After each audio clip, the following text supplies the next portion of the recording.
Hello friends, आजपासून पुढचे 10 दिवस लाईफवरती रोज एक थॉट पाहू तरी काय चेंज होतं ते. आजचा थॉट, जर तुम्ही स्वप्न बघू शकता तर ते तुम्ही पूर्ण देखील करू शकता. Good morning. छानपैकी आवरून पेरू खाऊन कॉलेजला गेले.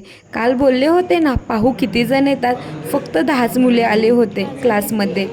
तरी पण सर काय शिकवायचे थांबले नाहीत आणि लहान मुलांसारखे बेंच खालून मस्ती करायचे देखील आम्ही थांबलो नाही. फ्रेंड घरी जाणार होती म्हणून तिच्यासोबत लेटर द्यायला गेले.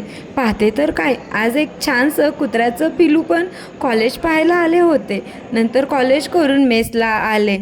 पाहते तर काय, भाजी काय होती विचार करत करतच जेवण करून घेतले. नंतर मॅमनी एक काम सांगितलं होते ते करायला ओल्ड हॉस्टेलला गेले. काम पूर्ण केलं आणि नेहमीप्रमाणे एक वामकुक्षी घेतली. नंतर आवरून जरा स्टडी करून घेतला आणि आजचा दिवस संपवला. चला भेटू उद्याच्या थॉटसहित. Bye bye, good night.